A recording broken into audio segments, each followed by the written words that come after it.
এরাও শত্রু, মুখোশের আড়ালে। অ্যান্টনি, তুমি এখানে?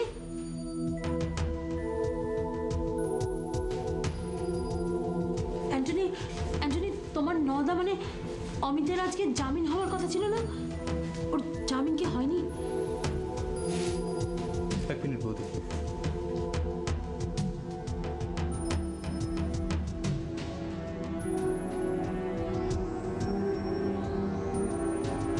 হ্যালো, হ্যাঁ নিন, কথা বলুন। কার ফোন? কথা বলুন না। Hello, hello. মায়া, আমি বলছি। অমিত?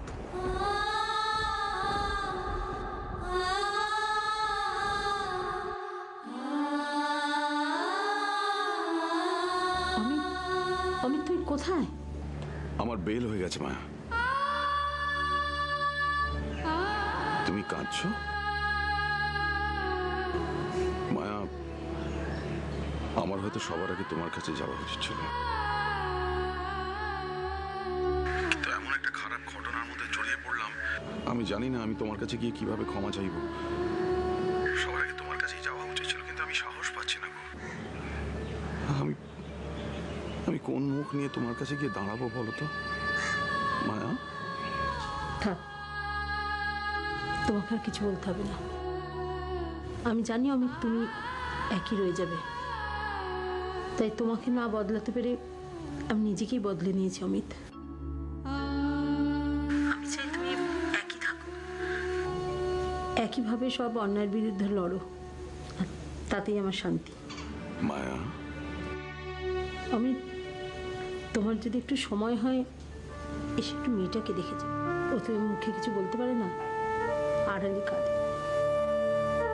দেখো, আর কিছুর অভাব থাকলেও আমি চালিয়ে নিতে পারছি, শুধু বাবার অভাবটা। আমি যাব মায়া, কালকেই যাব। ঠিক আছে, এসো। তবে ওকে আমি কিছু বলবো না।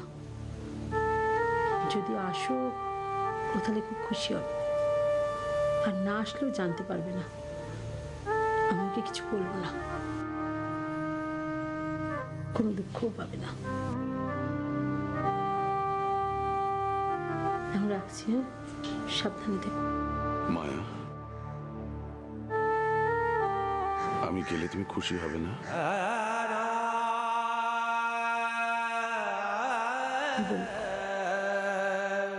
পরে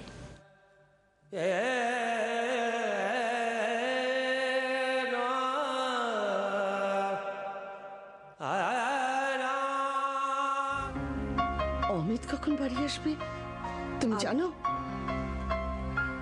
আমি তো ঠিক জানি না বড় মা, তবে এলে আপনার সাথে আমি দেখা করতে না, ওকে এখানে আসতে হবে না।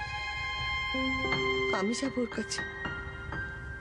ওর কাছে কি যে আমাকে ক্ষমা চাইতে হবে,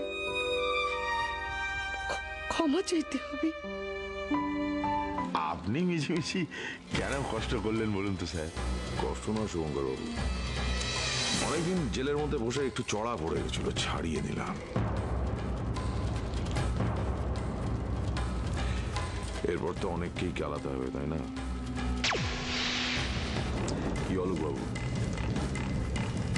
মিস্টার অলোক চ্যাটার্জি, আমি ঠিক বলছি তো?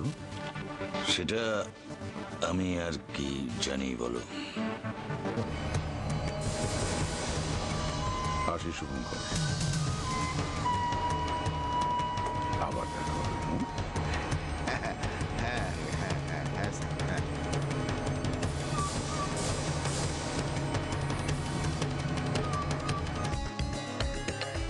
আমি ঢুকলাম,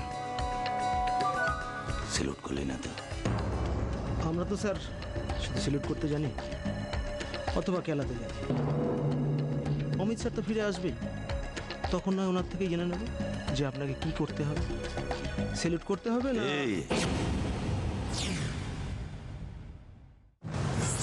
এরাও শত্রু, মুখোশের আড়ালে।